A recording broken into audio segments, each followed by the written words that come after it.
director of the Asian and Asian American Studies Institute. I am officially the least hip-hop person in the room, even though I do some research on hip-hop. And it's just such a privilege. Is that, oh, it's ginormously loud. It's such a privilege to actually moderate this panel, which is titled, let me see. The title of the panel is Hip Hop Matters, Past, Present, and Future. So just kind of to get us started, is that okay? Can people hear me? Because that was really loud and annoying to even me. I would like to just have the panelists introduce themselves, and I did circulate a set of questions in advance, but really the intent is to get a conversation going.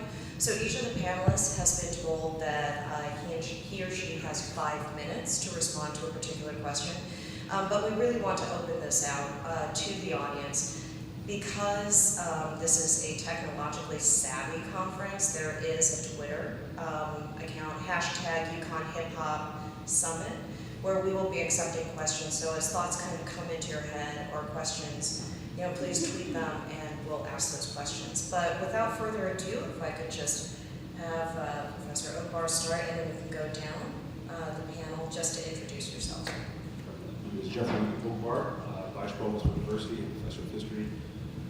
Taught a class on hip hop since 98, actually, fall of 98 is a 1-hour class, and full-fledged class in 99 and 2000.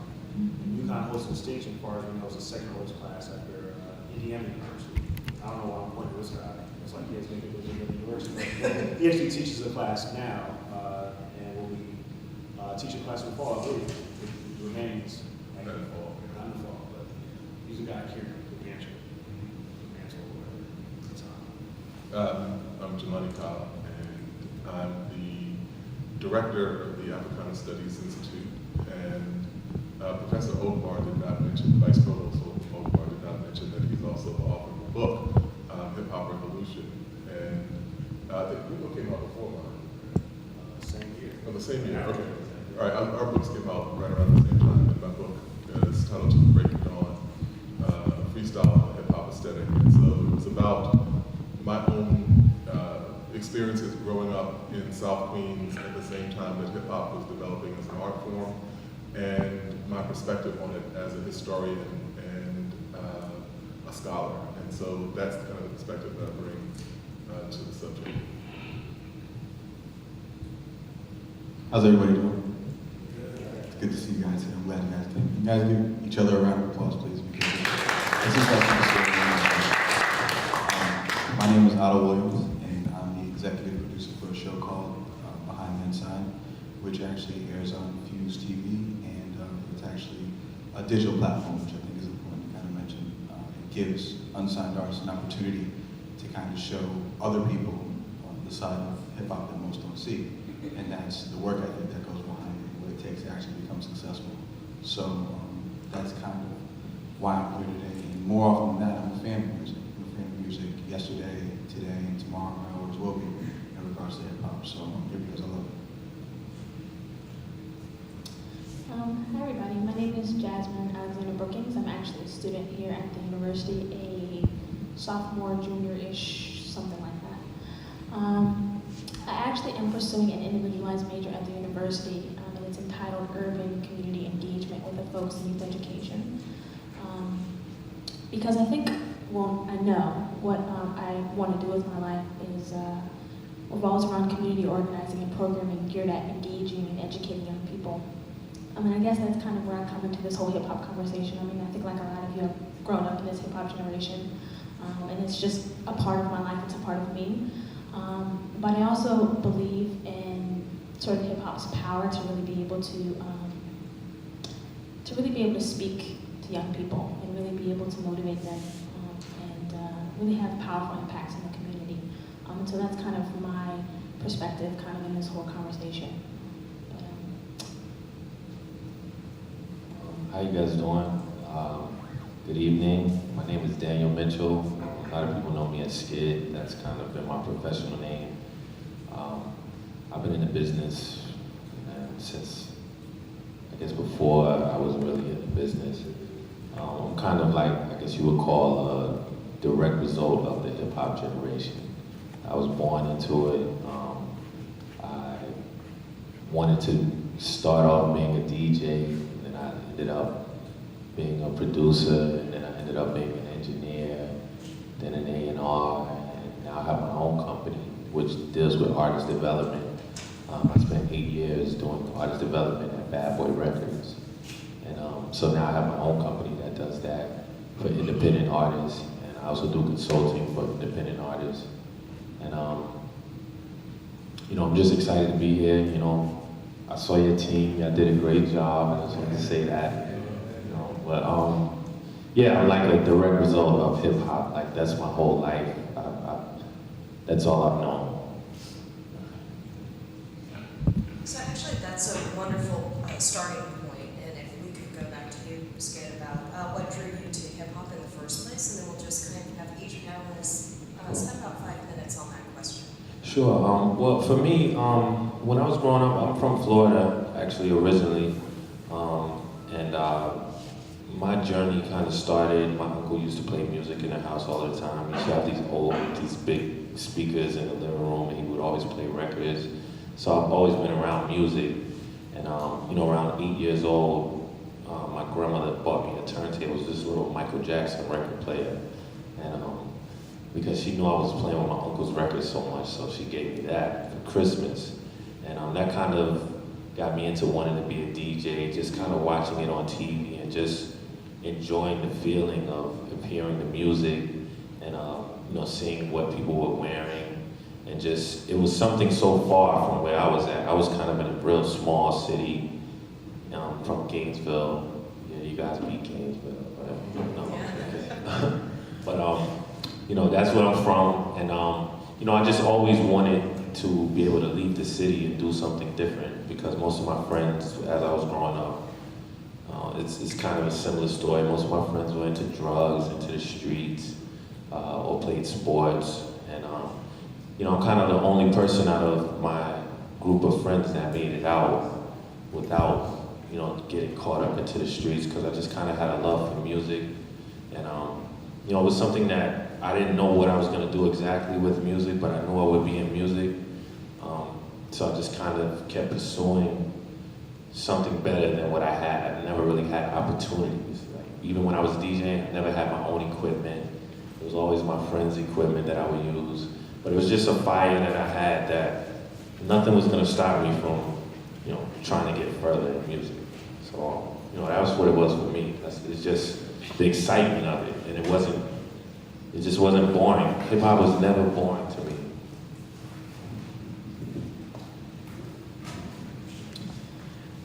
For me, I guess if I think back to like when I first would describe myself being exposed to hip hop, I moved around a lot when I was a kid. I specifically, I think, remember when I was 8, I moved to New York City, and I lived in the Bronx. And that is where like I kind of vividly remember like my first connections to hip hop. So this was around like maybe 2000. So, you know, I was definitely a big Lil' Kim fan. I don't know if that's appropriate for an 8-year-old, but that's just what it was. And it was like, kind of in the city, like hip hop was everywhere. I mean, the music was everywhere. The feeling, the essence was just everywhere. And I don't think I really understood kind of the volume of that at the time. But I moved to Maryland, which is kind of where I really grew up. And I think when I was there, you know, I would go to DC a lot on weekends. And I think I started to get exposed more and more to the culture. I mean, really kind of being able to kind of pinpoint that. Like I had experienced it in New York, but really kind of coming to understand that and meeting people who really could articulate that to me. And I really felt like there's really something here. And it was difficult for me at first because I kind of struggled with for me inside about not feeling like I necessarily fit in with hip hop because I'm not an artist. You know, that was kind of my big thing when I was a younger teenager. You know, I don't rap. I can't dance whatsoever. I don't draw. You know, I don't like do the traditional elements of hip hop. So kind of, you know, am I really into hip hop? Do I have a place here? Because you know, when I would go to different conferences or when I would go to different parties and stuff like that, or even like different summits and things like that, you know, everybody seemed like they had something to give. When a cyber came up, everybody just seemed like, they belonged, and I was just like, I don't know if I fit here. I was definitely intrigued and attracted to the culture. I always felt a deep connection to it. It's just I kind of didn't know how to articulate sort of my relationship to it. And I think kind of as I've become older and just realized that it's not necessarily about just being an artist, for one, and that there are necessary positions outside of being an artist, right? So, you have people that, perform or whatever, but you also need to have someone to be able to bring that to the people and someone to be able to make that come alive, And so I kind of started to see my role kind of developing over time. And then just also started to realize, if you're in it, if you give yourself to it, then you're a part of it, And so just kind of negotiating that and kind of just figuring out my place in it, And, I've been to a lot of summits and things like that, in the last few years, and I've just met some amazing people, and just seeing what people can do with hip hop, aside from the music, and the impact that it makes. I really am passionate about service and people, and being able to see kind of what people are able to do with that in the realm of hip hop is kind of amazing to me. So I've always been attracted to the culture, and now I'm kind of figuring out my place in it, and it's a comfortable place. I feel like it's a necessary place, and I guess that's where I am now.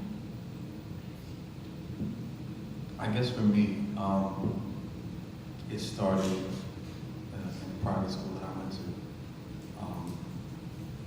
in the coat closet. You know what I mean? Everybody goes to hang up their coats in the coat closet, and I went back there to hang up my coat in the coat closet. And one of my closest friends had his Walkman out, and he was listening to something. I had no idea what it was, but I knew I wanted to listen to it too. Whatever it was, I needed to have that, in my ears. And I heard Juicy for the first time. And when I heard Juicy for the first time, it gave me an experience. And I got caught listening to it.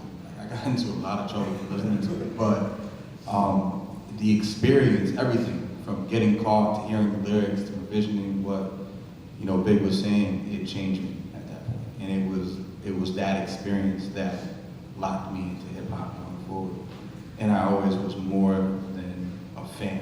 I would go out of my way to get the newest music because that's what needed to happen. I had to have the newest record in my car, or I had to have, a leak down. I had to have that. I still have to have that.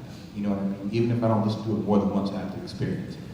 So I think just having that taste of experience was the biggest pivotal point in my life in regards to really falling in love with hip hop. So that's kind of the experience that I had that made me want to do more with it. Even though I'm not an artist, I'm not a producer, I don't have that skill set. But being around it is enough to kind of fill that void and say, you know what, I'm impacting the culture, I want to leave it there. So that's my story. So, I was born in 1969 in Queens, New York. And being connected to that particular place at that particular time explains what my relationship to hip hop was, what my relationship to a lot of other dynamics were. And so the point at which I was born, Queens was seen as kind of a point. Well, actually, if anyone has ever seen the old sitcom, The Jeffersons, yes, the whole "Moving On Up" song. That sitcom began as a spinoff from a show called All in the Family, with a character named Archie Bunker, who has to deal with the complexities of a changing world around him, one of which is a black family that moves in next door named the Jeffersons. And that was a sitcom that was about what was actually happening in Queens at that particular point in time, directly related to what was happening in the Civil Rights Movement, directly related to what was happening in the Black Power Movement, and it was the first kind of fledgling middle class, black middle class, that had come to exist in Queens at that point in time. And so the community that I grew up in, I attended a private school. My older brother, I tagged along with my older brother like most kids do. And my brother had to walk me home from school, and he would walk me home sometimes with his friend Joseph. And his friend Joseph had another friend named Darryl. And these were kind of the group of people who I grew up knowing. Joseph and Darryl became better known as Run and DMC. And so to this day, ironically,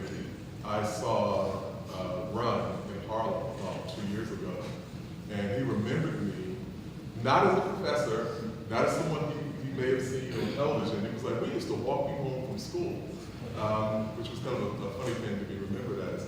And so I get a little older, I went to junior high school, and I'm in class, and we all are kind of starting to write rhymes and learning, what goes into the craft of rapping and so forth. And there was a young man in my class who I couldn't stand because he was so intolerably arrogant. And so one day he gives me his autograph, actually. He comes up to me and hands me his signature. And I was like, what is this? And he says, this is my autograph. You should keep it because I'm going to be famous. And I remember I was 13, I remember crumbling it up and throwing it across the room. And the autograph said Cool J, because he had not yet added an LL to it. He got the name LL from another kind of great figure in hip hop that's very little known, but a man by the name of Mikey D, who is a very important but unheralded figure in the history of hip hop. And so at every turn, I got a little bit older, I went to Howard, is a kind of group of people who are all New Yorkers who attend Howard University, and people kind of organize around their cities. It's a New York clique that I fall in, kind of on the periphery of, but I do know these guys, in passing. And there's one guy who's kind of the ringleader, the party promoter, always doing those other things, and nobody really ever calls him by his real name, they call him by his nickname, which is Puffy. And so all these points at which the maturation of the culture coincided with my own personal growth and development as an individual. And the last thing I'll say, which is probably the most important aspect of hip hop and my relationship to it, is this: that my freshman year, I wasn't quite sure what I wanted to major in. And I took an intro English class. And I did my first essay for class, and after class I got my grade back, it was a B. And my professor was telling me all these things that I needed to do to make my writing develop. And I realized something clicked, that all the things that he was telling me to do were already things I knew how to do because I was writing raps. And that the same thing that went into writing a good rhyme was what went into writing a good essay, what went into writing a good poem, a good play, or a good book. And so I now write books because I learned first how to writing rhymes. And so that's kind of my relationship to the culture. All right, follow. Let's go the story. Now, I've known this dude for years. I never knew that he knew Run DMC. Run and DMC, right? Yeah. But Jelani and I was telling someone earlier that he and I have sort of an interesting development. We were born the same year. I was born in LA. I was born in Chicago, raised in LA. So actually, we moved in my first grade from South Side Chicago to Compton. I always tell people I finished first grade through high school in California. The reason I don't say LA is that I finished first grade in Compton, went to Rosecrans Elementary School. Then in second grade, we moved to South Central, where I went to Main Street Elementary School. And when we moved to from the South Side of Chicago, we went into a very different cultural landscape. And this is sort of, although hip hop the four elements of hip hop had come together at that point in 1975, they already had come together. There was no commercial apparatus that supported, these elements. So Chicago, I didn't know what the hell. I was unaware. There was no, rapper around. Like, Common was not rapping or anything. So, Kanye wasn't born yet. So Chicago there was nothing. So I moved to LA, and we actually had something we had pop locking. I remember in Compton seeing kids pop lock, and that's just something that people would do. And we didn't get on the ground yet. This was just, it was a different art form that got fused to the breakdancing repertoire, or b-boying. And so that was like the beginning of something that was sort of hip-hop-ish. And gangs were very, very big in both places. I was unaware of that in Chicago, but very well aware in LA. And that would, of course, texture hip-hop as it came out of LA. But then Rappers of Light came out. So for my introduction, I was about 9 years old when Rappers of Light came out, and all the little kids, we would try to, there was this big, sort of long 12-inch that went on for 13 minutes or something really long, something like that. And we would try to, we had some cousins with older siblings, and they had the music. But we were trying to memorize as much as we can. That was like the big thing. But something that this brother said at the end that I really appreciate, it's a wonderful quote that I'm going to have to credit to you, but it's a real simple quote, and it sums up how I feel about things. But hip hop was never born, as you said, hip hop was never born. And when I guess I got about I had a little, you know, no one believes it's kind of hard to believe I was a little, want to be thug at a certain point, right? But we moved out of a certain neighborhood, and I was affiliated with a gang, right? So when I moved out of this neighborhood, the thing I think that when people say, like, you know, DJ saved my life or whatever, hip hop, there was an element that hip hop, there was a coolness of hip hop that, and it was kind of interesting that I gravitated to b-boying, and I was not a good b-boy, so I couldn't. Every little child tried his hand at every boy trying to b-boying at one point back then, like mid-80s, and I wasn't a good rapper, although I tried that, and I never tried to be a DJ, but being a graffiti artist. So I used to actually, this is a shame. I used to write my name, my gangster name was J-Dog, right? So I used to write my name on the wall on my set and everything. But there's a different, like gangsters in LA have their own aesthetic. There's a very clear aesthetic to graffiti writing. It's very different from hip hop graffiti writing, absolutely different. And when you see Crips and Bloods people claim Crips and Bloods were outside of LA, they typically don't have the aesthetics on the wall that Crips and Bloods in LA have. There's a certain aesthetic, very, very clear and distinct. But hip hop graffiti, it's a completely different style. And so my name eventually became Speed. I went through, you know, Kid Cosmos and Speed. I stuck on that.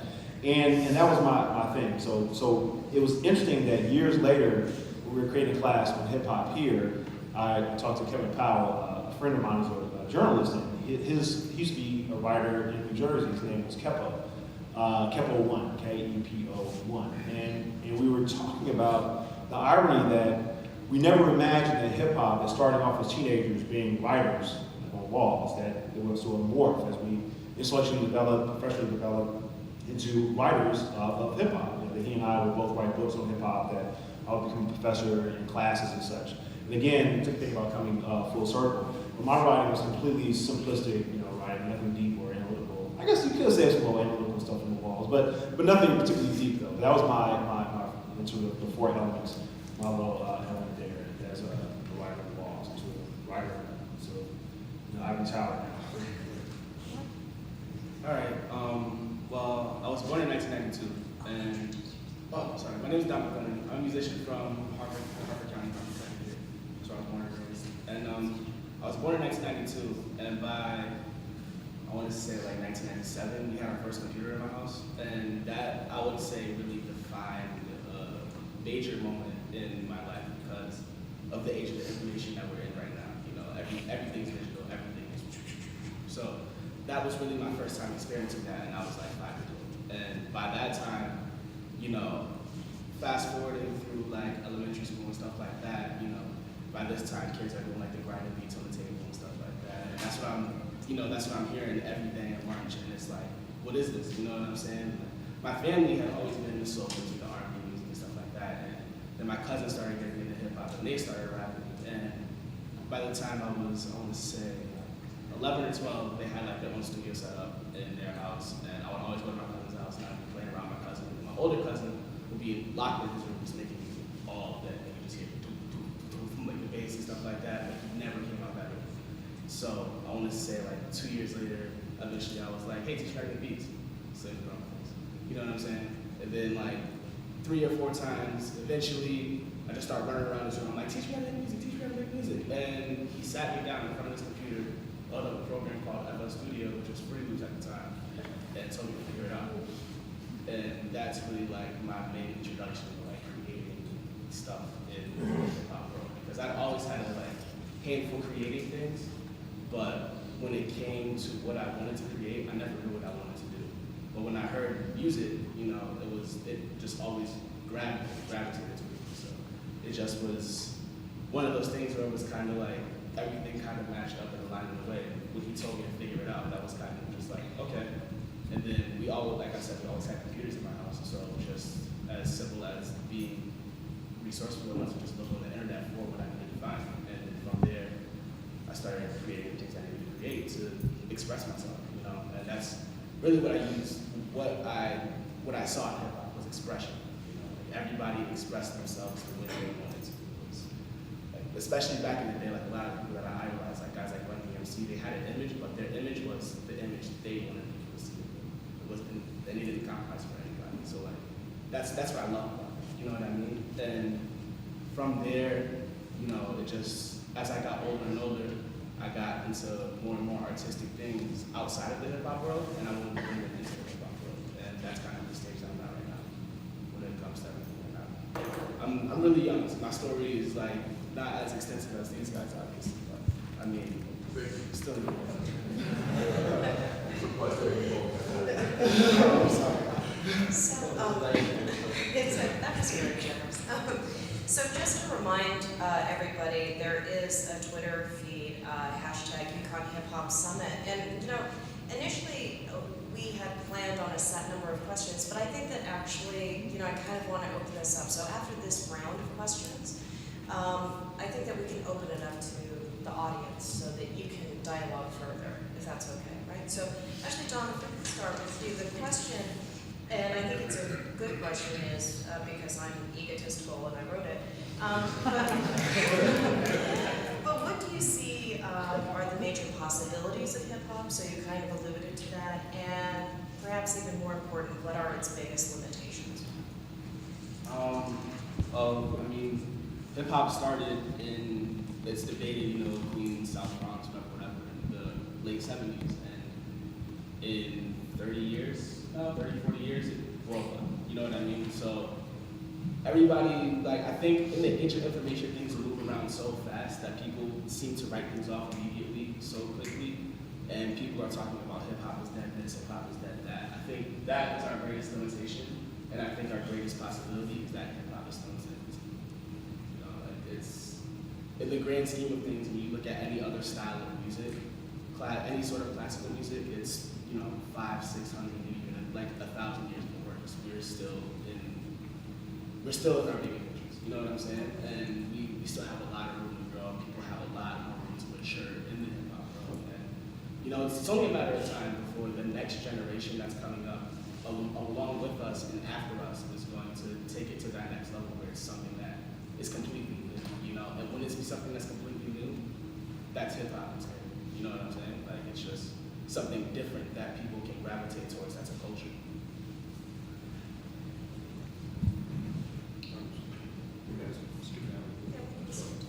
Can I say something real quick on that? I think, just as a quick aside, there's one thing in terms of hip hop's potential that is just, I can't emphasize it enough. And I'll tell you a quick anecdote and then it'll kind of get to the point. In 2004, I went to Gorée Island. Some of you may know what Gorée Island is.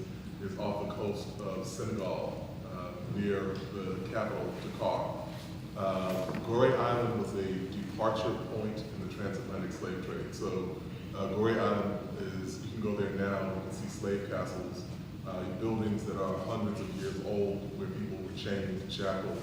And then as a kind of interim point before they were loaded onto larger ships that would take them west into the actual slave trade. And so people refer to that as a departure point as the door of no return. So I was there in 2004 for a conference on Pan-African aesthetics. And there are a lot of children who live on Gorée Island now. And there was construction being done on a building. So there's wet cement. And so whenever you see wet cement and children, you know what's going to happen, right? And when I looked over, I saw what one child had drawn on this wall, and it was this huge elliptical W. And I was like, that looks like, but I know it's not what I think it is. And then I looked next to it and I saw the words Brooklyn Zoo. And here's the significance of this, right? Because I was in this place where people left, possibly my ancestors left, as part of the traffic in human beings as property. And this door in this castle was called the Door of No Return. But hip hop is founded upon the aesthetic and musical principles of West African music. It's what people carry with them. So people can outlaw your language, they can take away your ability to speak your language, they can take away your gods, they can outlaw your religion. But it's very difficult to take away someone's sense of time or their relationship to time, which is effectively what they're thinking about musically. And so those musical principles proliferated throughout the diaspora. And so I'm coming back to Senegal saying, oh, okay, one of the descendants of these people who was taken away made it back. But when I looked at that wall, I saw that it had been coming back before me. It had something that they encoded within, culturally encoded within their descendants had beaten me back to that island.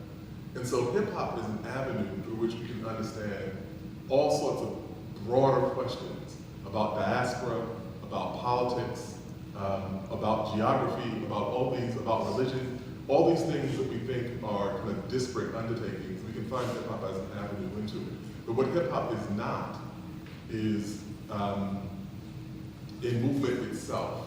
And what I mean by that, I mean hip hop is a culture and so on, but it can't replace the actual organizing and work and political mobilization that has to be done to address the needs of the communities that hip hop comes out of. And that was one of the mistakes that I think we made as young people, that we thought that hip hop was the movement, and we were comparing it to soul and so on. But soul was kind of a corollary to the civil rights movement. It wasn't the civil rights movement itself. And so those are things I think people have to be careful about in terms of the limitations of what hip hop can do.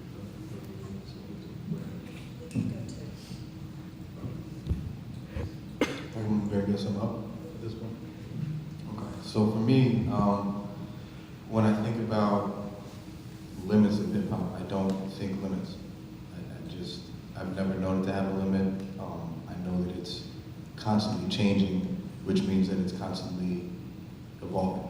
And that's important to kind of understand in regards to hip hop versus other genres of music. Even though we are extremely young, hip hop is young, whatever happened yesterday in hip hop changed today. Like, that's something that you have to realize, and you have to know that there's no other genre that moves that fast. Usually you get into a space with the genre and people get comfortable, and people recreating that is comfortable. You know, it's one of those pieces that works, and it's like, well, so-and-so did it, so we can do it, and everyone's gonna accept it. Like, hip-hop gets bored extremely fast. If you're not the next thing coming up, then you've been left behind in a sense. You know what I mean? So it's really important to understand that limitation, there's none because it moves so fast. And the reason why it's kind of powerful, again, is because it's always evolving, it's always changing, and it's always something new. Like, hip-hop has so many different pieces of it that's considered hip-hop. Like, if you really think about genres, it's specific. You know, this is rock, this is EDM, this is country.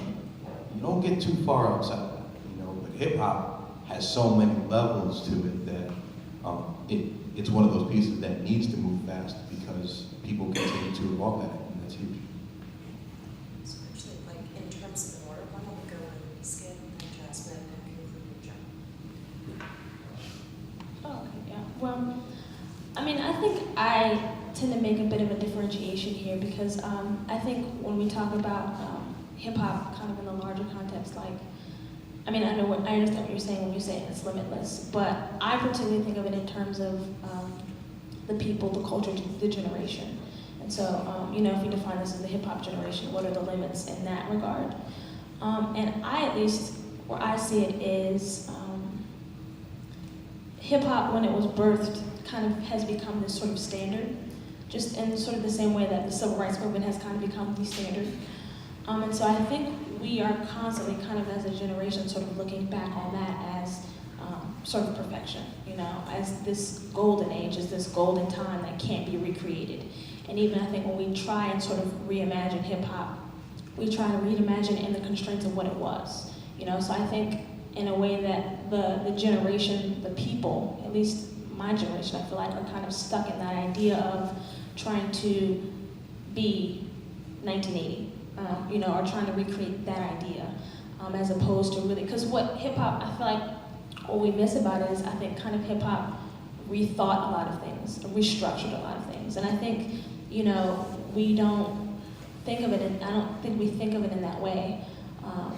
I think we just try and recreate that as opposed to rethinking it, and I think that's kind of a limit because I think that kind of prevents us from moving forward a bit because we're constantly looking back as that was the standard. So Run DMC was the best, you know, and there's, or you know, you look at certain artists like, and they're kind of on this pedestal and there's no touching.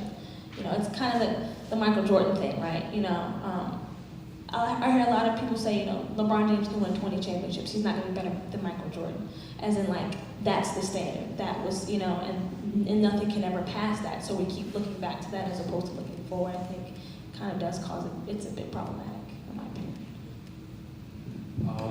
For me, I think that, you know, like, I'm like a living example of the non-limitations of hip hop because I'm kind of from a small city, and you know, I had a dream, and I followed my dreams, I followed my intuitions, I made mistakes, I tried things, I failed, I won, you know, I tried to be an engineer, I tried to be an artist, I tried to be a producer, I'm an executive, and I have my own business now through this whole culture of hip hop. And you know, when I think of it, I think it speaks to people who are kind of, you know, feel like they can't do things that people say they can't do. Because I've always felt like hip hop it's a mentality more than just, you know, picking up a microphone or just making music. I think it's a mentality that, you know, you can't tell me what I can't do. There's no one in this room or in this world that can tell me what I can't do because I do the things that I want to do. That's how I live my whole life. I have a family, I have my house, I have my son. My son is born from the hip hop generation. He's a great, he's always on the honor roll in school. So it's not that, you know, hip hop is, sometimes people say it's ignorant, but it speaks for people whose voices we don't always get to hear. And I think the only limitations is things that you know that you put on yourself, because, you know, artists like Beyonce, artists like Jay-Z, and, you know, even in this time we're in with social media being so popular, they're breaking limitations. Record labels are losing power. They've been losing power the past 10, 15 years. So when, you know, it's a limitation that it used to be, where if a label doesn't like you, then you're not gonna be able to get your music out. You're not gonna be able to be a world-known artist or anything. But now, you know, all of those molds are being broken because, you know, with Beyonce putting an album out how she wants to, when she wants to, no one can say, no, you can't do that. And then there's producers that I know that have records that all of you guys heard, and, you know, they don't have managers. So the manager mold is being broken. It used to be you have to have a manager to get known. You have to have a manager who knows everybody, who has relationships. Like, I'm one of the type of people that would say, all of these things that, well, not all, but a lot of the things that you were told of how it is, what you have to do, a lot of those things are expired. It's old news, it's history, the books are being rewritten, and we're writing them now. Like, you know, we're the people that are rewriting the way it is, and that's the power of hip hop. You know, any of you guys can come in and say, you know what, I want to do this, and you can do it. Hip hop will let you do it. It doesn't matter what color you are, it doesn't matter where you're from, it doesn't matter, you know, what race you are. None of that matters because it's been a global acceptance, and it's all types of people make the music, and they all study the culture from the Bronx or from Queens. And, you know, there's generations who don't know anything about that stuff. So it's like, the limits are only what you put on yourself. And really, if you don't study and learn where it's from, you kind of limit yourself because you wouldn't know that you could do certain things. You could put your own music out. You can build your own fan base.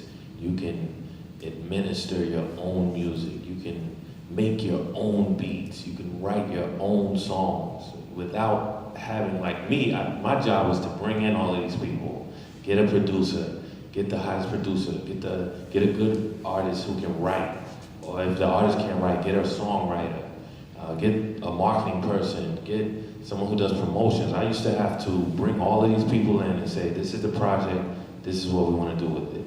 But now, you know, sometimes I talk to artists on the phone, and I'm saying to them, this is what me and you are gonna do.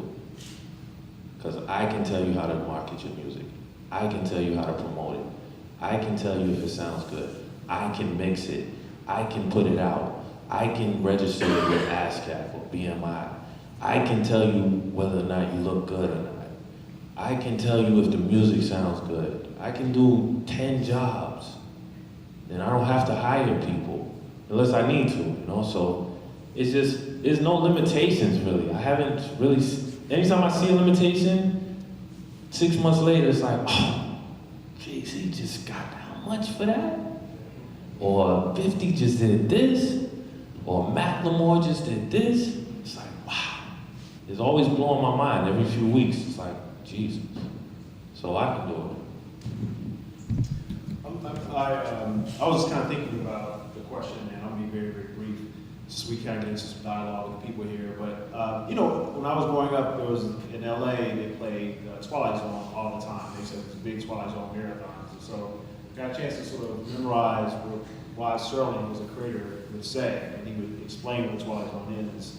His monologue at the beginning, he would say that the Twilight Zone, the limits of the Twilight Zone were that of one's imagination, right? And I think that could apply in many ways to hip hop. And I think about, so the limits of hip hop sort of being constricted really to the imagination of the people themselves. And I kind of go back to, I think it was like Mos Def or Talib wanted to say that you can't think of hip hop as a big monster or a giant out in the hills, but it's people, right? We kind of make hip hop determine where hip hop might go. But when I think about the genius of hip hop, and when I first started teaching this class, and when I first started writing the book, I didn't think about hip hop as having a particular genius, not in the way that I think of it now. And as I've gotten into hip hop even further as a scholar, and I think about it as in all four elements, I see the ways in which the boundary has expanded in such sort of in creative but sort of ingenious ways. And I'm not going to get into all of it right now, but I usually tell a story about B-boys, and I explain that we have rich historical documentation of human civilizations around the world. Like all of us here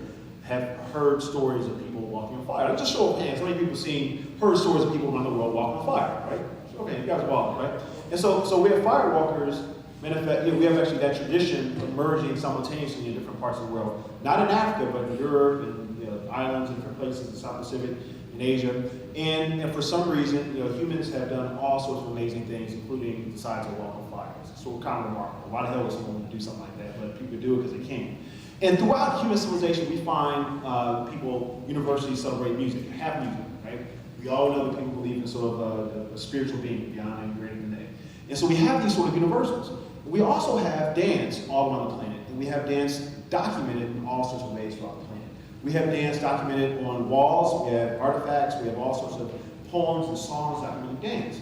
But it wasn't until thousands of years of human development, thousands of years of people writing on walls and documenting human culture, that you have someone to push the boundaries of dance in a way that someone said, you know what, I'm gonna spit on my head. And we have no documentation anywhere on the planet with somebody spitting. Like you go to ancient Africa, the Egyptians into it, the ancient Greeks, Romans, Chinese, Aztecs, Incas. Nowhere on the planet did anyone ever say, you know what, I'm gonna push the boundaries today, son. I'm gonna spit on my head. And you never had that happen. It took some kids in the Bronx, some worst, the poorest section, poorest borough in the Bronx, perhaps the most feared segment of society, to do something that creative. And what they've done, though, in all these different arenas, whether it's graffiti art or the sort of art of them saying or creating the music itself, through an incredibly complicated way of sampling. And one thing to do, and I'm not going to get into a long story on this, but if you guys go to whosampled.com and type in like Mercy, like look at like Kanye's Mercy, and look at how they put that song together. And we think of kind of simple, people who don't know hip hop, one guy back in the day called James Ntume, who is this guy who did a lot of stuff for R&B artists and jazz artists back in the day. He called it Memorex music. You guys don't know what Memorex is, but it's sort of recording other people's music, taking other people's music is lazy, not creative. He said this is the only generation of African Americans not to push the creative boundaries of music, right? What they've done is like, he said, I can take James Baldwin, a famous writer, take a work that he did and slap my name on it, and that's what hip hop has been doing, right? And when you listen to Mercy, when you look at the sampling, not every single song is samples like this, but you take the 9 songs that go into this, including one that is a sample, that beginning shriek, which is a second long for some obscure thing. Or when you take something from like Scarface, background music from Scarface, and they loop and to make this. And you look at the ways they do it, it's absolutely genius. It's something that, again, has not been done before, in a way of kind of putting a mosaic of music that at the end creates something quite magnificent. And it's sort of like when we see these, like a visage of somebody, like a big picture of Bob Marley with these little squares, and you get up to it close, you see, 100 different faces that someone has kind of put together, but you still know it's Bob Marley from afar. And it's really kind of remarkable that young people oftentimes that aren't celebrated for their genius, for their intelligence, have created a space where it's been wonderfully discursive, but also there's genius there. And I think that the potential is something that is quite evident in the art form at large, politically, economically, all sorts of ways that we can see that sort of genius.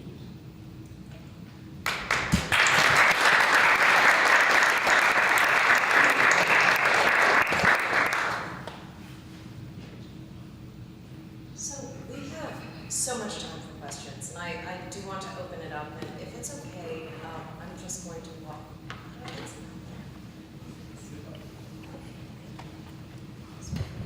All right, question time. So, Thanks for doing my job. hi, my name is Aaron. I'm a student and an artist on campus. And sorry, I'm a little nasally right now. But this question is kind of loaded because like a lot of people have a lot of opinions on this, which is why I'm asking. But if you listen to the main outlets of music, like radio or like internet blogs, or I guess YouTube, there's so many different kinds of music that are the same. In terms of, basically there's a lot of music that's very cookie cutter and a lot of people just hop on trends and hop on what's hot. And a lot of it is not really positive. I mean, the fact that these people are making art is positive, it's inspiring. I get inspired by some of the most ratchet things. Things that I probably wouldn't stand by, but like, the music's hot, so I'll get inspired by that. But how do you think that hip hop could ever exploit things that are more positive instead of just being as cookie cutter with the negative and kind of filling the stream with pollution almost? That's a loaded question. But I wanted to go ahead and try to answer that right off the bat because I think there were some interesting pieces in it. One would be the cookie cutter mentality right now is one of those pieces that is immediately recognized. I stated earlier the fact that hip hop is one of the only genres currently that does not always respect the fact that someone's just like somebody else. Like, someone starts a trend, you get some followers behind it, and eventually that dies. Case in point, auto-tune, dead. You know what I mean? So you have to kind of take that into consideration. In regards to, ratchet music, I think every genre has ratchet music. Like, you just don't listen to it, but every genre has it. And there's always the ability to kind of change that in a sense, if there's individuals who are willing to do so. And the last part of that question that I really wanted to kind of point this in the direction of is, just because someone claims to do hip hop doesn't make it art. And I think you have a lot of people that call themselves artists because they do what they feel like other people are doing, but they're not necessarily creating their own lane, and that's really what it's more about. And I was speaking to a couple students earlier, and I talked about the experience. Artists create an experience, and that's what makes you an artist, as opposed to you just making a song that gets everybody to turn up. You know what I mean? There's time for that, but at the same time, what establishes someone as an artist is the ability to really kind of evoke an emotion. I totally agree with what you're saying, by the way. To add on what you're saying and answer the question, more from my perspective as well, what I would say, honestly, is there's a time and place for everything, every song, and every sound that has been created. You know what I mean? Otherwise, it wouldn't have been created in the first place. I'll explain it this way. It's been a lot of times where I've conversed with people who write for different music blogs or write for this magazine or whatever like that. And I can see that from me being an artist and them being somebody who may not be an artist, they may not have understood what an artist was going for with the song. And just because of that, maybe being in the wrong setting, that completely distorted the whole perception of what was going on. You know what I mean? Like, a perfect example is a song like Jay-Z, Rick Ross, FOB, I got it, from Magna Carta Holy Grail. that song probably, when you listen to it on your laptop, sounds like nonsense. You know what I mean? But if you have that on your iPod earbuds and you're on a flight to Milan, you don't feel like shit. I mean, it's all situational. You know what I mean? Like that's how it works, and that's why these people make the music they make. But the thing is, in order to create an experience that people can understand and learn from, you have to draw inspiration from other things around the world. You know what I mean? Say you read the Iliad or the Odyssey and you see a story in there and you're like, I really like that. I want to tell that to more people. Transcribe that story and make it different and make it your own and make it modern. People will understand the messages and the themes behind it, and it'll be the same story, but at the end of the day, it's just like sampling. You know what I mean? Like, you make it your own, you distort it, you create it, you turn it into something completely different, completely beautiful. You know what I'm saying? I guess my question would be more coming from the aspect of like music as like an industry, like mass producing the same kinds of songs with the same kinds of messages over and over. And yes, it's art, but at that point, it's just product. Like I'm just pushing product that will sell because people will eat it up. You know what I mean? It's not necessarily good for you. You know what I mean? You can't necessarily get the most nutrients out of it. A lot of it's empty calories, but like you can, I feel like they have the money to push things that can fill you up, you know what I mean, with So labels don't know everything. Like that's the biggest secret, you know what I mean, that I feel like the industry is full of. Like the fact that they can portray that they know everything. If a label knew everything, then they would have never had a decline in iTunes wouldn't matter. You know what I mean? That's just the fact of it. Now, what you're seeing more of is artists making decisions about their career and being creative because they have the ability to do so.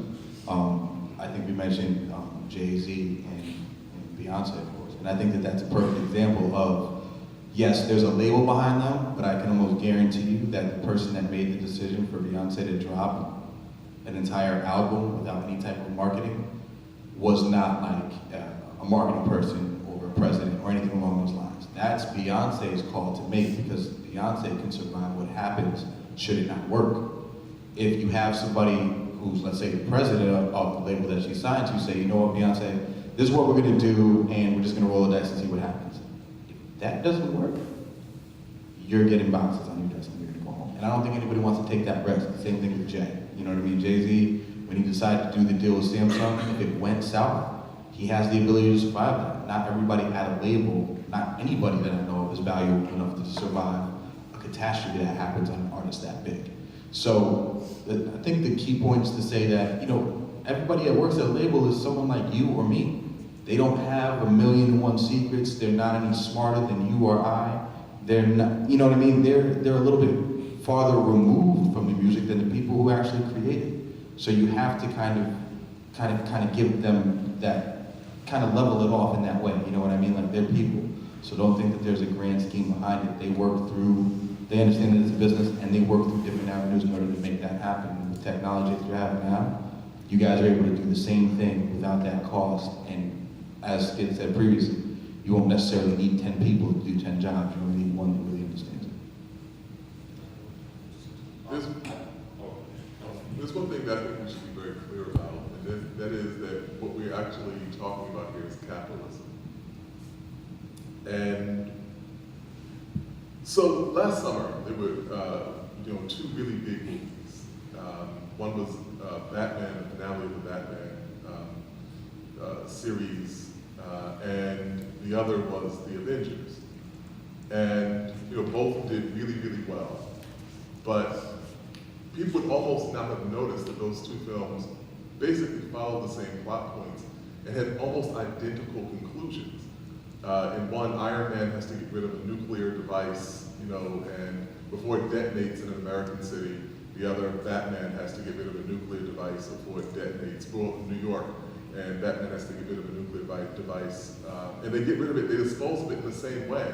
They fly it out of the vicinity of damage. And no one notices that this is effectively, they're selling you the same film. Or, Mr. and Mrs. Smith, which is a film that Brad Pitt and Angelina Jolie met on. And it's about a husband and wife who are both spies. which was effectively the same as a film that Jamie Lee Curtis and Arnold Schwarzenegger made called True Lies. And so the whole point of capitalism is to sell you the same thing over and over and over again. And the only way that someone, a capitalist, adopts a motive to sell something to you different is when you stop purchasing the first thing. Or like the principle in boxing, which is that you never hit someone the same way twice unless they didn't see it the first time. And so you keep doing what you're doing. And so I think what we have to also talk about is our own responsibility.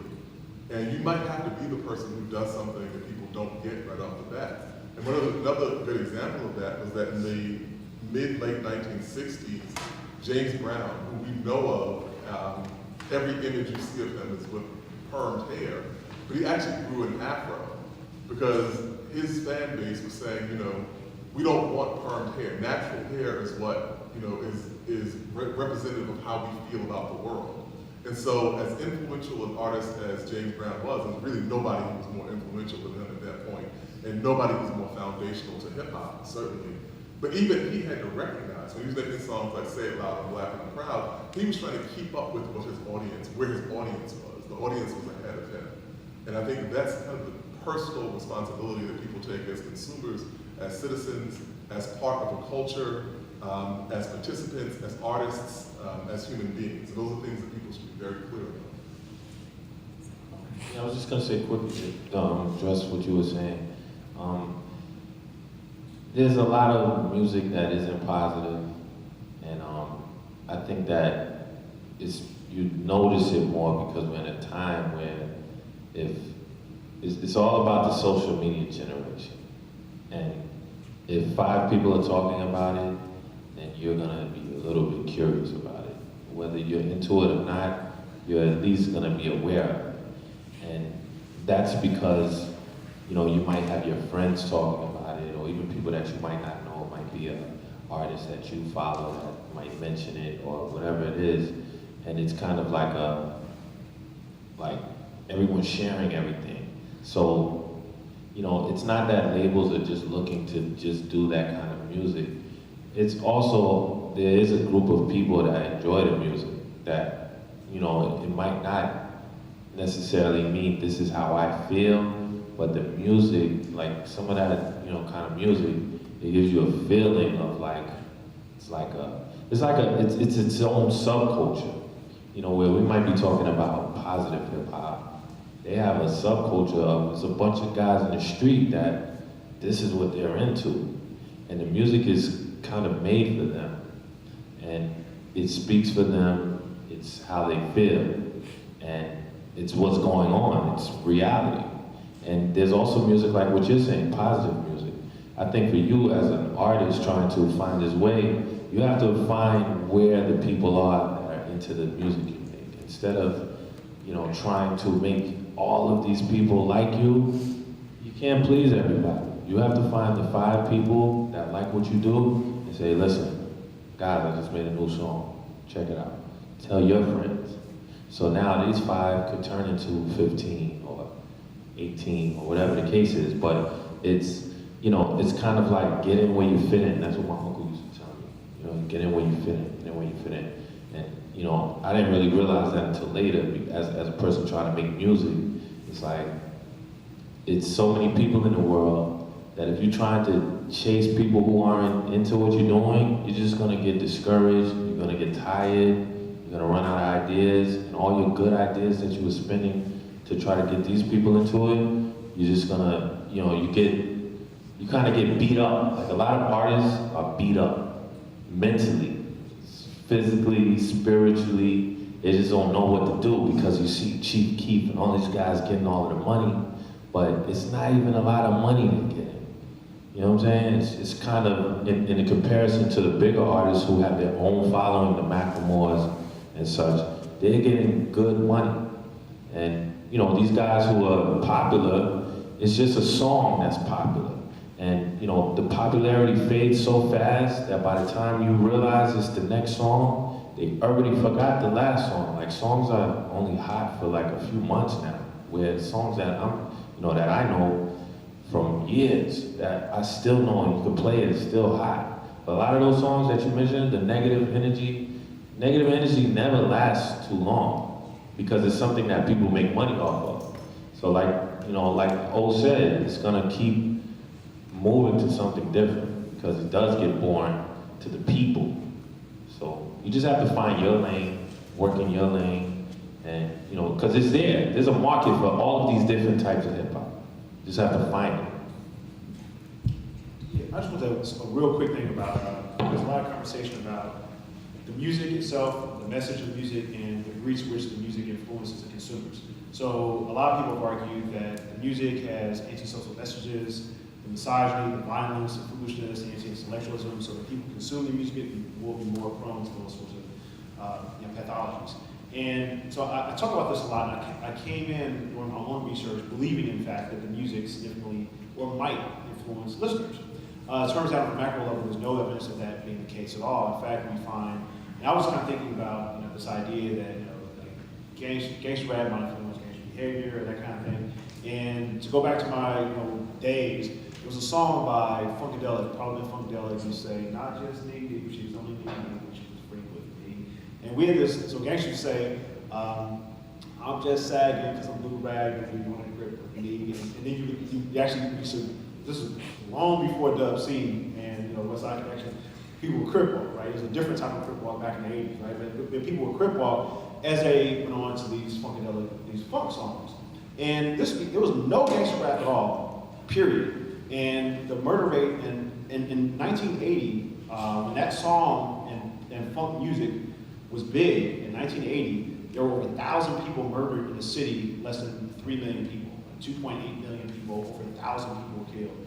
Now we have 1 million more people in LA.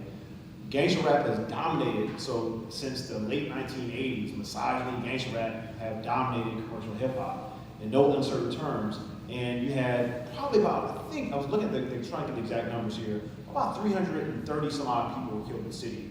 With 1 million more people, we're talking about a murder rate in terms of raw numbers going back to 1965, but a rate going back probably to 1930s, 1920s, which was remarkable.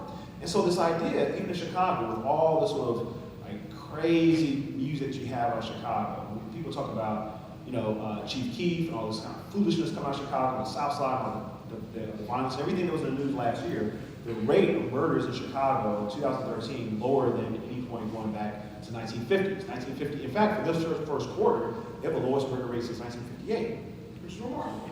I mean, so we go back to the period of Sam Cooke and all this positive music, and you were more likely to be killed in Chicago than now with what Chief Keef wild now, right?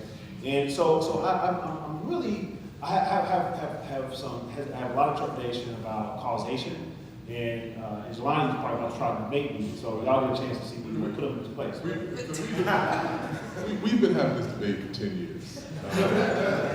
And so, I don't know if you all remember the Muppets. Muppets used to have those two guys that would be in the balcony, who were always like grumpy, right? So that's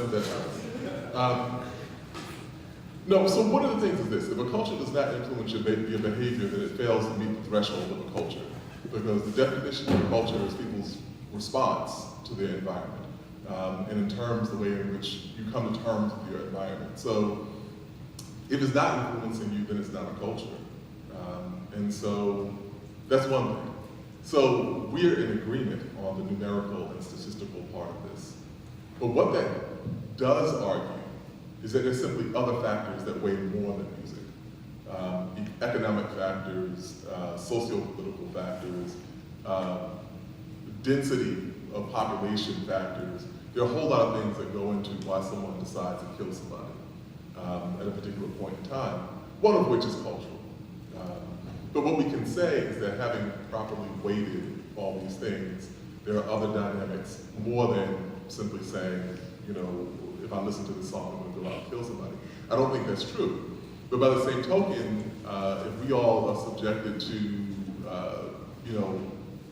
a barrage of Toyota commercials, be slightly more likely to buy a Toyota. People know this because this is why advertising continues to exist. It continues to be the part of the sector that we have here. But I think the most pernicious thing about this in terms of hip hop is one, the idea of alienating, its subjects from their own humanity. And so what I mean by that, and from the humanity of people who look like them. So I'll take issue with one thing that you said about what people are saying in hip hop being a reflection of what's going on in their lives. That's not necessarily true. I mean, that is not a one-to-one relationship. And one of the things that we know about this is because of the way that people discuss women in hip hop. By and large, those stereotypes of black womanhood as understood in the music do not correlate to what we understand black women to be. If we're talking about the depictions, for our generation, we were more likely, people in our age range were more likely to become pregnant as teenagers. Women were more likely to become pregnant, young women were more likely to become pregnant.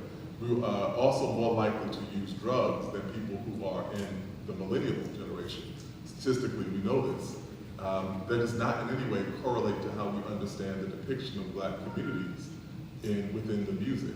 And beyond that, I think one of the most important things that we can take away from this is that one of the things that culture can do, one of the things that music can do, is deepen your sense of your humanity. But if we're talking about communities that have already been externally stereotyped, when Paul Ryan, a few weeks ago, was talking about inner city communities where generations of men don't want to work, and then you're making a record talking about everybody in my project slings crack, when we know that's not true. So then you have to be called on that. You have to be called to be accountable on that. And my final point on that is this.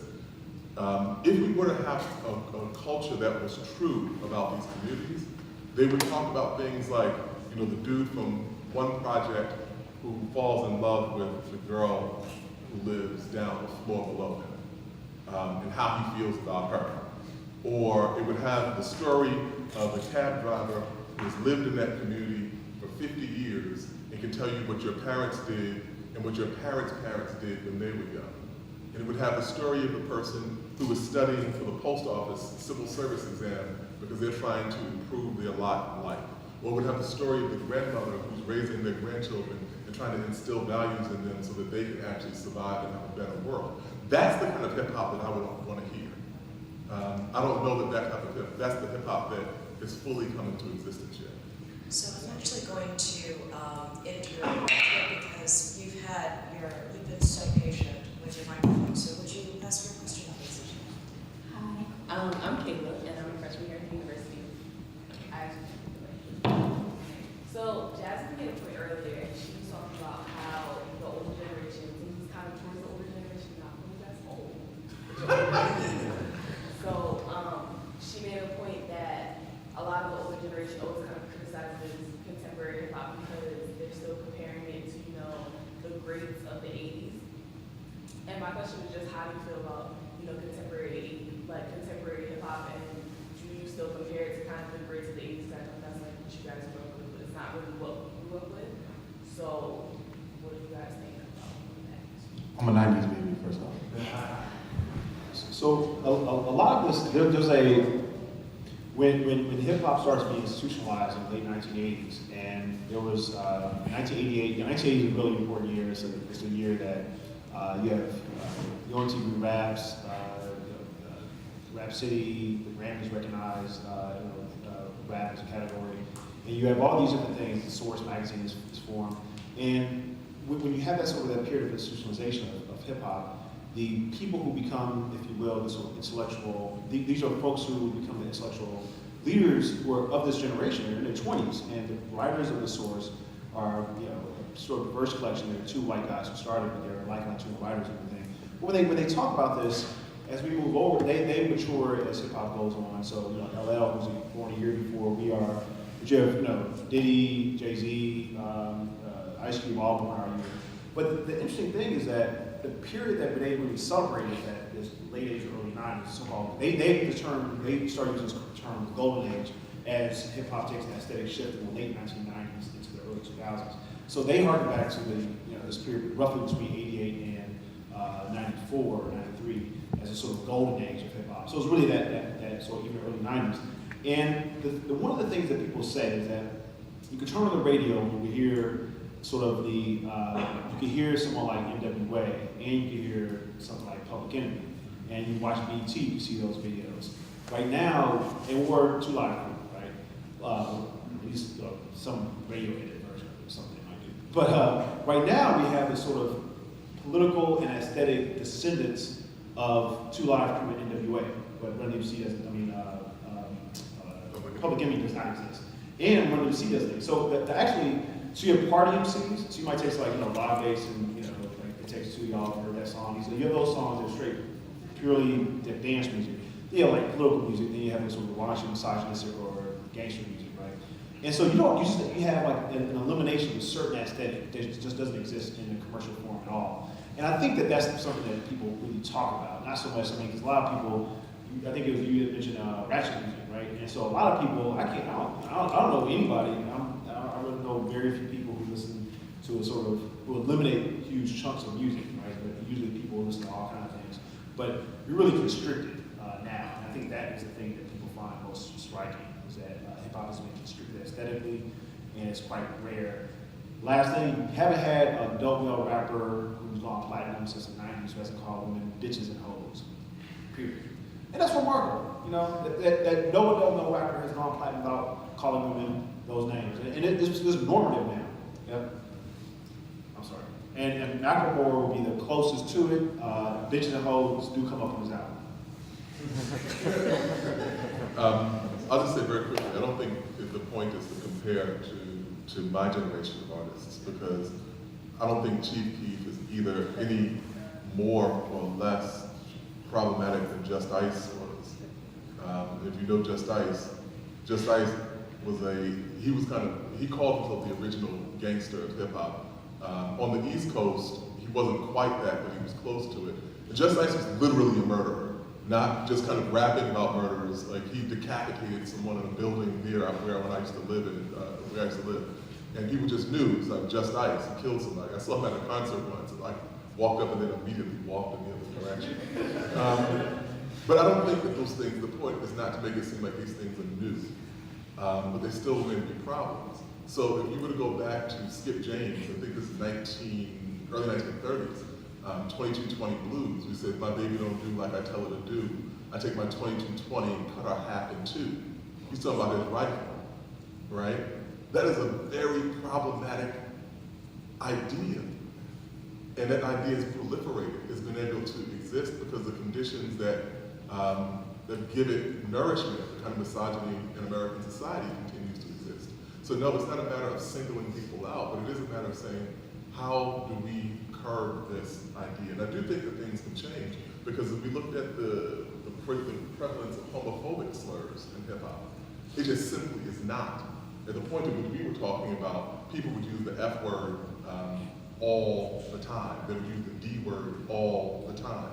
It's not nearly as prevalent in hip hop as it is now, saying that people can't, partly because they recognize that this is actually very damaging. There are communities that will target you, and you will have problems with your record label. So it is possible to make those changes. And so I'm always happy to see younger people being creative. I don't think that my generation knows everything. As I mentioned, there's some things about your generation that are actually better. People say kids these days also say you use less drugs and get pregnant less than your generation did. The next time somebody my age says that, and see how they react. But I do think that we have to be mindful of things that have been problems that have been allowed to have far too long a lineage. If I could actually just say one thing, because there is a reason why I was moderating this, and I'm just reminded of this. Your question was fantastic, and reminded of Jasmine's point. So, one of the things that really strikes me about the panel is that there are gestures towards like kind of a global imaginary for hip hop, and that's kind of where my work came in. So I actually interviewed a number of Cambodian American hip hop artists, primarily breakers, because for most Cambodian Americans who are refugees, English is a second language. So actually their way into a hip hop scene in Long Beach and Compton was through breaking, right? So that, that's, one of the things that I think that the Summit's doing a really fantastic job is to really remind us that it's, goes well beyond rap, right? There are other hip hop elements. But one of the things that really strikes me is that for communities such as Cambodian Americans or other Southeast Asian American communities who actually enter hip hop and they are producing work, their genealogies diverge greatly from what we've discussed. So for many of them, they kind of came up with Public Enemy, but then they actually turned back to their communities and looked at traditional music forms and they fused it to a hip hop beat. And this may seem completely meaningless to most. But one of the things to note is that during the Killing Fields era, when 1.7 million Cambodians died in a 3-year, 8-month, 20-day period, 90% of Khmer musicians were executed. So the idea of Cambodian American rapper Crash from Long Beach using a traditional Khmer music backbeat, fusing into a hip-hop beat, rapping in Khmer in English is actually quite profound because he's actually memorializing a longer, musical past. And I don't think that Crash is the only one. And in fact, like Crash from a bootleg album that circulated back to Cambodia, Phnom Penh, the capital, in 2000, became the #1 Cambodian artist, or the #1 artist in Cambodia, introduced hip-hop to Cambodia, and was called 6 months later by Newsweek and asked, well, why, like, how does it feel to be the #1 artist in Cambodia? And he said, I don't know, I still work in a karaoke shop. I mean, I think that like there are other stories that don't get the same visibility, within hip-hop, which kind of goes back to the limitless possibility of that. Now, Pratchett, his second album sold 200,000 just online, and he's very much like kind of branched out. But I do think it's really important to kind of remember that there are other stories, other hip-hop stories that are actually developing. To add on to what you were saying, like when it comes to what you were just talking about with that artist and him reimagining the music of his past culture and putting it into the texture of his generation and putting it in the future is why music and hip hop is eternal. Like that is what breathes new life into it every day, because every day something like this is happening somewhere else around the world when someone gets introduced to what hip hop is. And in a lot of other genres of music that doesn't happen because, you have your limitations. You have, this is what you make, and that's it. But with hip hop, there's way more than just music to it, and even in the music, there's more than just music to it, you know what I mean? And to go into what you were saying before, I think that when it comes to just the generational aspect of it with the old generation and the new generation, a lot of the new generation is really what holds this older hip hop on a pedestal. And, the newer generation is what's the tastemakers right now. They're the people who are saying, this is what's hot. And a lot of those people are saying whatever is hot is either ignorant music or music that matches with the golden era. And the reason why they do that is because, to be completely frank, some of the people who don't make music but talk about music want to be friends with musicians. So if they write about those musicians, then those musicians will become cool with them. And that's why these people get popular, you know what I'm saying? Like there's way more to it than just the music that's being made. And the music that's being made is made to portray an image that appeals to people so that those people want to be like that person. And that's really what it comes down to. So if the image of what a person is representing something that isn't ignorant, but still something that people can relate to and understand, people are going to gravitate towards it, like Mac. And there's a lot of different artists and stuff like that have done a lot of the same things in our generation that people just don't notice because of what people are putting in the forefront as what's popular. Beyonce, when she dropped her album out of nowhere, got that from Death Grips, and a lot of people have no idea who Death Grips is. So it's a lot of stuff that's going on in hip hop that's being inspired by a lot of different subcultures that people really should start recognizing, because that's what's making it happen. Question back here, and then we'll go to the front.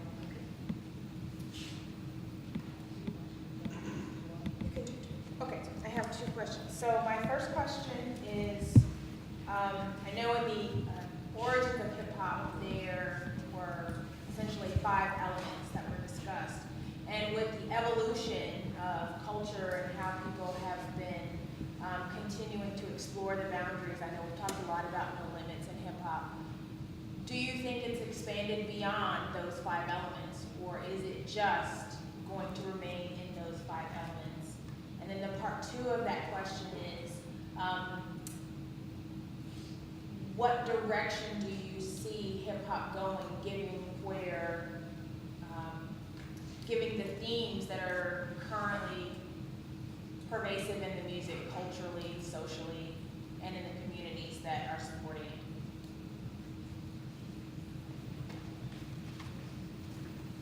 I think it was KRS-One, and a lot of people talk about, you know, the 5 elements. So, you know, MC, you know, B-boy, DJ, rap writer, and the 5th element being knowledge.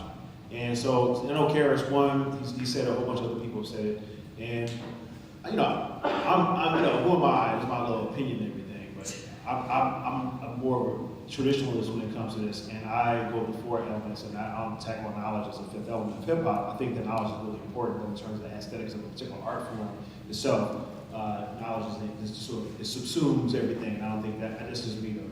And I think that hip hop itself is full of, to go back to the idea of sort of limitless sort of quality of hip hop. There's always a space, even within those 4 elements, to continue to push boundaries and everything, but it still be distinct in its sort of core. And Cass, you know, a lot of other people use the analogy of, you know, the 4 legs of the table, and he talks about what, you know, hip hop is, the instability of it, when you kind of remove, you know, the legs of the table. But, you know, I mean, if you want to kind of look at that analogy, adding, you know, a 5th leg, you know, probably be good, right? You know what I'm saying? But I am more of a, so that's my little thing there. And I think hip hop is limitless even within the constriction of whatever elements we have already determined to have. I feel like the core elements, I don't think that people are even thinking about that stuff anymore. Like these generations now, no one's break dancing. It's a different style of dancing. There's dancing still. But a lot of those core elements shifted kind of to different nationalities. Like I have a lot of Chinese friends, and they're more into b-boying, hip hop, and wearing Pumas, and they have the old style from the 80s, like it's right now. And they dance to the music in that style, but you know, when you go to like, you know, nightclubs, regular nightclubs, it's like everybody's bouncing, or, you know, I think it's not the same titles, but the elements I think are there still. And you know, as far as like when people used to do graffiti, which was a core element, you know, it's kind of like people are doing their own marketing.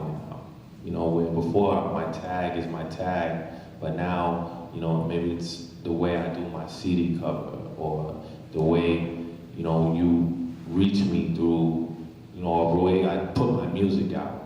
It's still an expression. I just think that because time is moving, you know, the core elements are just kind of evolving.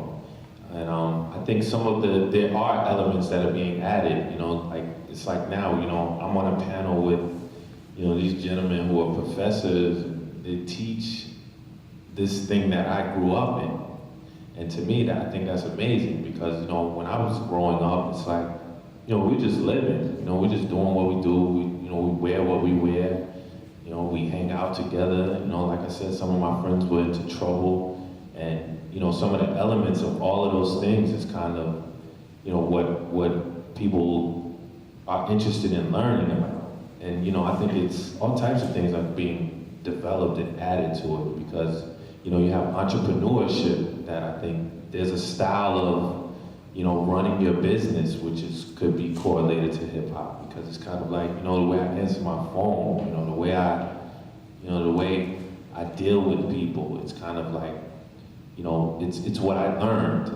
So things have to get added onto it, or it will just kind of stop.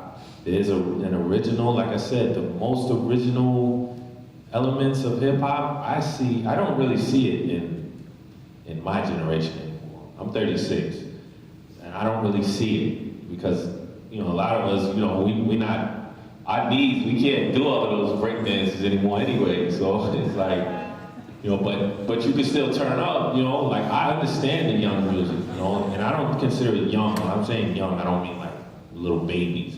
But I understand it, you know, I listen to it, and then I have the challenge of explaining it to my son, who's 10 years old. And, you know, as a parent, you have to kind of, like, one thing I don't do, some things I don't let him listen to, but I kind of let him listen to the music that's going on with radio. And I explain it to him, like, this is not, you can't call women this, you can't, you know, yes, that's a drug. Kush, this is liquor. Ciroc, that's something you're not old enough for. This is what it is. You have to, because they pick up the music anyway. So if you don't explain it and you don't understand it, then your son is gonna be singing, these girls ain't thought, and it's like, so, and then you ask them, sometimes they don't even know what it is. It's like, I don't know, what's loyal mean? Listen. And then it's another song, Chris Brown had, and my little niece was singing that song. I was like, Jesus Christ. It's on the radio, and my son, he has a phone, so I let him put the music on his phone, he listens to it, but you have to explain it because it's either they're gonna pick it up their own way, or you're gonna tell them what it is so they know the difference. That's amazing parenting, by the way. Exposing them to what is real rather than sheltering it from them is going to, when they get older and they experience it, that it won't be new to them. You know what I mean? It'll be something that they know. Okay, that's not what I don't touch it. You know what I mean? Rather than being like, oh, what is this? Because they've never heard of it in their life. Whenever they heard of it, it was just a concept and nobody explained it. That genius. But anyways, what we were saying about the elements of hip hop, I would say they're all transcendent. Like when it comes to the element of rap, people are writing completely differently now than they did in the past. And even when it comes to the ignorant ratchet turn up music, there's flows and different cadences that these guys are using that have never been used before. And then when you have your dancing, look at Red Bull BC1. If you guys have never heard of that event, you should check it out because it's one of the illest breakdancing things I've ever seen in my life. And it happens once a year, every year. And they just get everybody from all over the world in this event. This is stuff that's happening around us right now. When it comes to the graffiti aspect of it, graphic designers. Graphic designers are making some of the craziest visuals I've ever seen in my life right now. And now with 3D printing, those people who are doing those graphics for like streetwear and fashion and stuff like that, now you have them putting like spikes on their shoulders and stuff like that just because they can 3D print it in their house. Like, it's still just beginning, you know what I mean? And I could keep going on with all the other elements of hip hop. I mean, even with knowledge. People are, like, there is two types of music, you know what I mean, when it comes to like music you party to and music that you live with. And the music that you live with, like, people are developing that hunger to think again. Our generation is developing it because, we're getting tired, we're getting bored of what's being shoved down our throats, like you were saying, And it all coincides to, it'll keep transcending as long as we allow it to transcend. But if we limit it by thinking, oh, this isn't happening, rather than trying to find it, we never know what's gonna happen. So we actually have, I'm so sorry, I have to be the boss lady here. We will have time for one more question. So if you could ask the question, just to give enough time for the panelists, if it's a short question, then I will tell you. All right, well, first up, you made some really good points that I sort of gonna try to touch on in the question, because we were just talking about the 5 elements, and there's a lot of nostalgia and there's a lot of value in history, but what's going on in the present, I feel like that older generations do that every single step of the way in all genres of music and all that, where it's like, oh, well, it's not the same, or it's, the substance isn't there. I feel like we live in a time where you have a guy like Kendrick Lamar, who is platinum, had the highest selling first week of a hip hop album the year it came out, and it's a story about a young man's life from Compton. You have a guy like Macklemore who is independent and is on the Grammys. You have another guy named Nipsey Hussle who is selling a hard copy of a free mixtape for $100, including a ticket to a show. There's so many innovations going on both at the bottom of the barrel and at the top of the level, both in marketing and in the music itself, where you have another guy like J. Cole who produced 2 of his albums on his own, and it's not trap music, or he doesn't have the club banger that the labels, that the old archaic labels were like, oh, we need a single, we need that club record, where's that club record?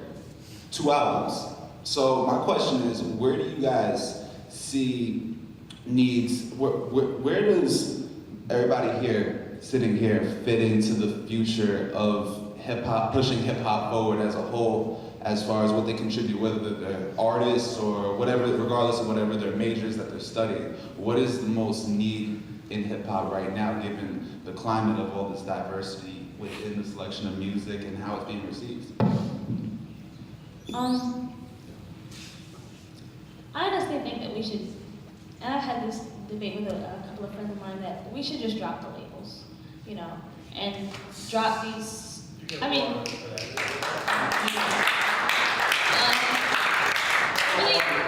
really even just drop the, I mean, you know, the elements of hip hop, you know, the original elements of hip hop, they had meaning for that time period, but I think we need to stop trying to fit into those elements. I think, honestly, if we talk about hip hop being a culture and being a state of mind, then it doesn't fit into, you know, I'm an artist or I'm a professor. If you're hip hop, then you're hip hop. You know, if you live it, then you live it. To me, and that's it. You know, and you don't have to be like kind of put into a box. Like, you know, this is how I want to express my hip hop. This is how I want my hip hop to look. If you're hip hop, then it should just be. You know, and I think that's kind of a lot of people's issues. Is, you know, there are these kind of core elements that, you know, that sort of have been the characteristics of hip hop for so long. And the whole idea is, I think, for our generation, if we're really, you know, going to take on that mentality, then we have to rethink that, and we have to just let that go, and just let our hip hop be our hip hop, and let that be it. So whether, you know, I am an artist or professor, or whether I, you know, express myself through graphic design, or through my music, or through video games, or through, I mean, or through social media, or through my community service, or through education, or through, I mean, all these different elements, or entrepreneurship, you know, that are coming up, like, it's hip hop, you know. I feel like if that's your state of mind, if you carry on that essence, if you carry that, then that should be it. And we should just really, like, all. I mean, it has meaning. I mean, I think it was a great basis. I think it was a great foundation. But if we're gonna move forward with it, then we have to me, create our new foundation. And actually, could I just interrupt? So after this round of answers, we do have a very quick question that will conclude. Okay, we started a little bit late, so please. To kind of answer that, there was actually a lyric that really impacted me when I started getting more into music entertainment. And it was, I stay listening to independent art. Like, that's kind of where I focus. I give it priority and the utmost respect. So I was listening to an artist named On Q. And one of his lyrics that really impacted me and gave me confidence in stepping into entertainment was the fact that I didn't really have an educational background behind entertainment at all. Like, I was a marketing major, I did business. That was my focus, that was what I knew. Coming into entertainment and kind of putting together a show that depicts independent artists on a completely different platform was something new to me. And the lyric basically said this: scholars don't make history, they just read it. And the reason that's so important to me was because it's always going to be, you know, no stabs, but I'm keeping it real. I mean, it's the fact of what's been done has been done. You know what I mean? And what I'm going to do and what you're going to do when you leave this room has never been written. And it's the people who actually do it that are going to be the people that are changing and making it.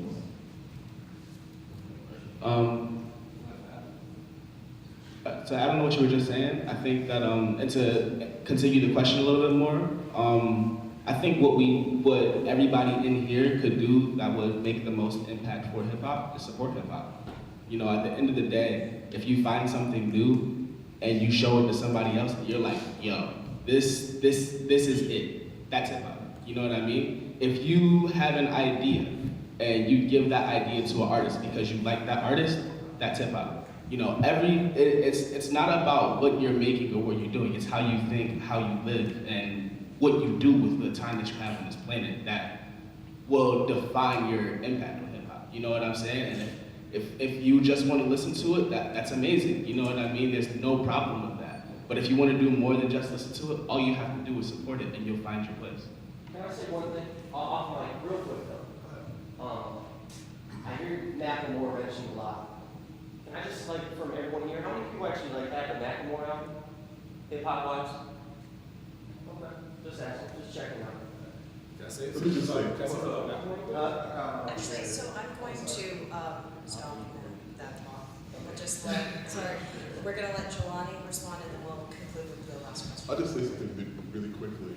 Be very, very, very careful with that aphorism. We say that scholars don't make history, they just read it. Because no black, wait. Now listen to me. No black person in America should feel comfortable with that idea. Because were it not for the scholars, our scholars are the people who explained that we actually had history.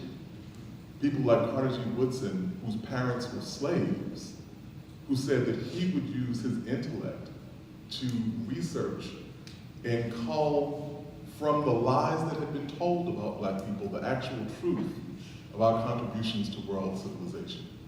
Now there have to be other people who come behind us, and there have to be people who chronicle. But you never want your story to be left in the hands of your enemies. And if you don't believe that you have enemies, then your enemies have already won. Are we talking about hip hop or are we talking I'm talking about life. Okay. Now listen to your point. Let me just finish your point. And just like Jelani will conclude and then we'll shift to our The last thing I'll say about that is this. As anyone who comes from the generation that I come from, in our generation, we dealt with crack, we dealt with AIDS, we dealt with the question of what would even be left for the generation that came after us. So the critique comes from a place of love and a place of saying, we want to see the people who come after us prosper. And by the same token, if we're being honest, some of the criticisms that my parents' generation made about my generation's music were actually valid. When they said that we had taken the misogyny that had always been present within the culture and extrapolated to a much broader context. But whatever we say about the contradictions of Sam Cooke, Marvin Gaye, David Ruffin, all these famous R&B and soul people, all of whom had histories of beating and abusing women. But their music could be played on the radio. They were not bitch ho, bitch ho, bitch ho. My generation is responsible for that. We don't want to see that replicated in your generation because the effects of it are deleterious. We don't want, just like my parents wanted me to inherit lots of things. I inherited my father's height. I inherited my mother's cheekbones. I inherited lots of things from my parents, but they did not want me to inherit their high blood pressure. And that's what we're saying about generationally. And so we need to be very mindful about where we come from. And there's nobody here in another generation who wants to see anybody else fail. As a matter of fact, that's the only reason why scholars exist, and that's to make sure that the people who come after them do better than they did. That I agree with. I think that's an important piece. But in regards to when you tie together history and hip hop in two different ways, I feel like you need to also be cautious in that because hip hop is ever changing. And I feel like that's important. I feel like people need to understand their history, but in regards to doing it the way somebody did before, that's not gonna work now. And I think that that's important for a generation like ours to understand because there was literally an industrial revolution in hip hop when you started to talk about the fact that MySpace came into play and social media came into play and people were able to download music and no longer kind of obtain that physical unit that was no longer necessary. Like how is somebody from a generation that didn't understand that gonna be able to tell a newer artist how to optimize on that? And I think that that's an important piece to really kind of take into consideration. It's not any type of disrespect to the history that happened, but if you continue to just focus on the past and continue to do what's already been done, how are you going to kind of progress and create new? And that's what hip hop does. So when we talk about generational pieces, I'm really speaking about specifically the music. It's not necessarily the history of let's say, a black people or a people or a culture in a sense, but I'm saying more of the way that the Industrial Revolution happened in music that people need to be kind of conscious of. Do you know what I mean? Like it's important to really understand that no one's gonna be able to tell you what happens when you walk out that door. Nobody in the past is gonna do it the same way that you're about to do it right now. So as long as you understand that that power is there, make sure that you utilize it. Like fate is not determined. And that's the most important piece of what I took out of that actual reference itself. It's the fact that you are the same as the person who came before you, and you can make the same changes and make new decisions and make something come to light that wasn't there before. Thank you for the clarification. We'll get to the last question and we'll be on time.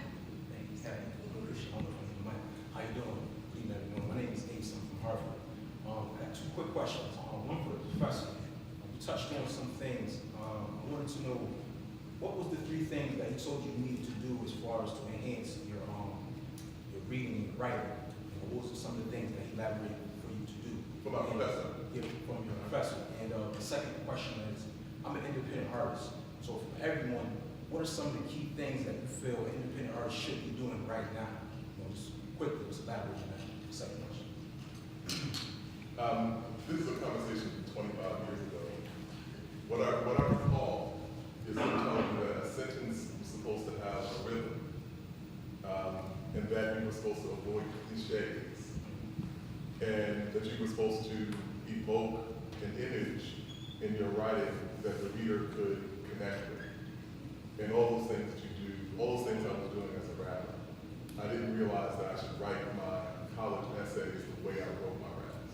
And that was what connected me. Appreciate it. Thank you. What are some of the things, as an independent artist, I feel like no one really asks as far as, I'm pretty sure as independent artists here, what are some of the things that you feel that, we should do? I picked up on certain things, from like mentors and stuff, but as an independent artist and breaking yourself, I feel like it's something that you need to attach as far as people like about you, as far as like you touched on your fit, the way you rock your fit, the sneakers you wear, jewelry, I feel like those are some of the things that people, that supporters, that people that pay attention to, that will attach kind of to your music, that people kind of want to, support you as well as the music. But what do you feel, from an independent artist standpoint? Well, as an independent artist myself, I know that this is what's working for me. You know what I mean? And what I've learned from studying those guys who wore their hat that way, wore their pants that way, or had those specific shoes, they were all being themselves. And if you can be yourself and be different, you won. You know what I mean? And the thing is, work on your craft. That's the most important part. The most important part is what you are offering people. And if what you offer people is undeniable, you're being yourself and you're being different, nobody can tell you. That's my meaning. If I was to say that. You know what I mean?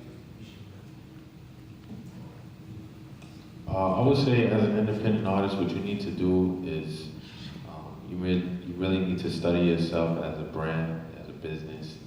You need to create a mailing list when you go places so that you keep people's contacts. You need to build your fan base, which means interacting with people. Don't just have a Twitter and then, you got these followers, people are like, yo, what's up? And you're not responding like you're Hollywood. Like, hit people back. Thank you for following me. It doesn't matter. You can say that to everybody. Thank you for following me. I just posted a new song. Tell me what you think about it. Always respond to people, because part of being a good artist is you need fans. Or you can be an artist and just be at home. That's cool. But if you want to be an artist that has a fan base and a following, you have to interact with people. You have to speak to people, smile at women, girls, make a lot of friends, less enemies. Your look is important also. It's not so important nowadays because, it's like kind of a few ways that an artist needs to be. Like for a male artist, you need to be something that a girl is interested in. You look nice, your grooming is, or maybe it's it's a certain look that you have, or you have these other artists that just look weird and people like them because they are what I can't be. It's like a Danny Brown, like he looks like a maniac, but his fan base is crazy. So it's like I don't think that a lot of people want to look like him, but you never know, because we're in this time where, okay, this guy looks crazy, maybe I can be myself now, because, maybe try to connect with other brands, and, it's not always where you have to have this quote unquote rapper outfit or singer outfit, whatever you do, you don't always have to have that. It's just like he said, being authentic to yourself, being true to yourself. Try not to look like other people. That's part of the battle. Looking like someone else, it's like, oh man, it's the same old thing. So, as an artist, really think as a business, and reach out to friends, fans, family, because you need that support to uplift you. And one thing it does for an artist, it helps with your confidence. You know, as more people start getting into you, you start standing a little different, you walk a little different, your music starts being a little more confident. So when you're talking about certain stuff, like when you hear artists like Rick Ross and whoever, like with the stuff they're talking about, is because it's their life that they live, or that they're trying to represent a certain kind of lifestyle. But it's a confidence. It's like Jay-Z, you know, it's a confidence. So, you know, it's just treat yourself as a business person, your name, trademark your name, register your name, make your name an LLC. You know, make sure no one else is using your name. Your music covers, all of those things just need to be real particular with. And seek help sometimes, you know, because like, this is the last thing I'm saying, I'm sorry. Like, sometimes artists are struggling with trying to figure out who they are. Sometimes you need a coach. You know, it's like LeBron wouldn't be LeBron unless he had a certain coach. And same thing with Michael Jordan. It's like, sometimes you need somebody to say, listen, your songs are good, but your hooks, it's not a good hook that people can relate to. Or the beat, it needs to be mixed better. Or you know what, this song, the verse is too long. Or you know what, why don't you make this verse a little bit longer? Or, you know, you need a singer on this hook. Like the singing is just whack, it's off key. Some people don't know key.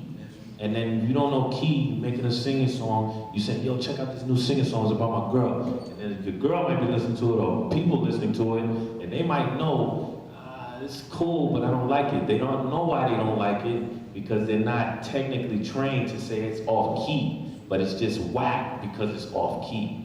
So I might not like it now because it's just off key. But if it's on key, it's like, oh, this song's crazy. And that's the difference between having a coach and just trying to find your way, you know? And we just have an announcement before we can blow this pop stand and head for your joint. Do you want to do announcements? Hello, I'm Zachary Johnson. I'm a member from the HipHop Summit Committee. I want to thank everybody who came out first of all. I want to thank the speakers, everybody who participated in speaking. To wrap up today's events for the night, I'm going to throw a rap cipher in the Student Union in room 221. So everybody's invited to come to that. So once again, Student Union, room 221, rap cipher. Thank you. Also, we have, all I wanted to say was I'm also a part of the committee.